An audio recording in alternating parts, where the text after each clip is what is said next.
A detached house in Kagoshima, southern Japan, listed for about 3,700,000 yen, roughly 25,000 US dollars. Land included. For that price in most of the world, you would struggle to buy a parking space. So the obvious question is whether you could actually afford this. That is the wrong question. The purchase price is almost never the number that decides whether a house like this works out. The real question, the one almost nobody asks before wiring the money, is simpler and harder. Could you actually live there? Not visit. Not admire the photos. Live there, day after day. Answering that means walking through exactly what $25,000 buys, what it quietly does not, and what daily life looks like once the novelty wears off. Start with why a house like this exists at all. Kagoshima Prefecture has a home vacancy rate of 20.48%, among the highest in Japan, with roughly 184,200 vacant homes sitting across the prefecture according to the government's 2023 Housing and Land Survey. Outside Kagoshima City, many towns have been losing residents for decades, and inherited houses that nobody wants to live in or maintain quietly pile up. That is the supply behind listings like this one, and prices in this range appear repeatedly on public Akiya bank sites across the prefecture, not as a one-off headline.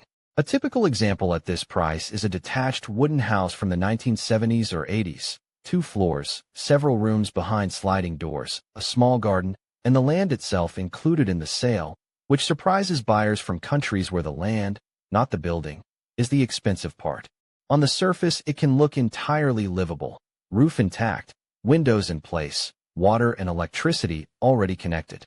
Foreign buyers face no special barrier either. Japan sets no minimum price, no nationality requirement, and no extra approval for an overseas buyer, and the same transaction taxes apply with no foreign buyer surcharge. Some municipalities sweeten the deal further. Isa City, also in Kagoshima Prefecture, runs its own subsidy program for Akiya buyers and new construction, on top of whatever national support applies. Conditions vary town by town, so the fine print matters as much as the price tag. The price is real. It is just not the full picture. The full picture starts with the building's age. A house from the 1970s almost certainly predates Japan's 1981 seismic standard, so a structural inspection before buying is not optional caution. It is basic due diligence, and retrofitting can become the single largest line item in the whole project. Then there is the climate. Kagoshima's humid summers and heavy seasonal rain are hard on a house that has sat closed for years, encouraging mold, damaged flooring, and termite damage that will not show up in a listing photo. A basic professional inspection runs roughly 50 to 70,000 yen, a detailed 1/100,000, and it is one of the few expenses on this whole project that reliably pays for itself.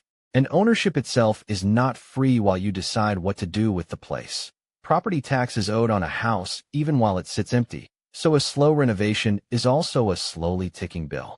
Every region has its own hidden cost, and in Kagoshima, it is literally in the air. The city sits in the shadow of Sakurajima, one of the most active volcanoes in Japan, and ash fall is simply part of daily life here, not a rare event. Kagoshima City maintains more than 6,500 designated ash collection points, and residents sweep fallen ash into government-issued yellow bags rather than the regular trash. Checking the ash forecast is a normal part of the morning, right alongside the weather, because it decides whether you hang laundry outside, open the windows, or wash the car that day. None of this makes the city unlivable. Kagoshima has built an entire, well-organized system around it, road cleaning crews included.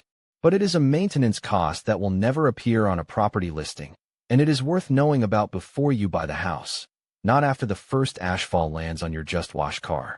Assume the structure checks out. The next questions have nothing to do with the house itself. Many properties in this price range sit well outside train lines, so a car stops being optional and becomes daily infrastructure. Groceries, clinics, and schools can be a drive rather than a walk. Larger hospitals cluster around the bigger cities, so healthcare access deserves a real look, not an assumption. Remote work fits this lifestyle far more easily than a commute ever could. On the other side of the ledger, Kagoshima is not short on reasons to stay. It holds around 80 hot spring areas, the third most of any prefecture in Japan, a genuinely mild climate for southern Japan, and a foreign community that already includes thousands of residents, with Vietnamese nationals alone making up roughly 40% of them. So a newcomer is not stepping into total isolation. A short ferry ride reaches Yakushima and the Amami Islands, both holding World Natural Heritage status, and the local food culture runs deep. From imo shoshu to karabata pork and satsuma chicken, daily textures a listing price will never hint at. Sakurajima itself, the same volcano responsible for the ash, is also the reason the view from a hillside kitchen window can look genuinely dramatic on an ordinary Tuesday. Mountains and coastline as a backdrop to daily life, rather than something you fly somewhere else to see. What decides whether this works is not the volcano or the vacancy rate. It is whether the slower, car-dependent, locally rooted version of life this house actually offers is the one you were picturing when you saw the price. $25,000 for a house in Kagoshima is a real number, and it will keep showing up on listings for the same reason it exists now. A shrinking population leaving more homes than there are people who want them. But renovation, not purchase, is usually where the real budget lives.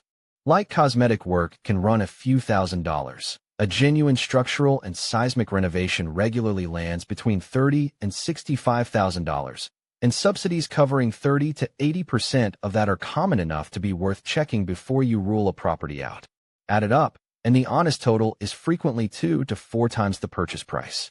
None of this changes one separate fact. Buying the house does not buy the right to live in Japan. Ownership and residency are entirely different systems, and anyone who buys as a foreign owner must still declare that citizenship at registration and file a residential use report within about 20 days of the purchase. Solving where you are legally allowed to live is a project of its own, apart from the house.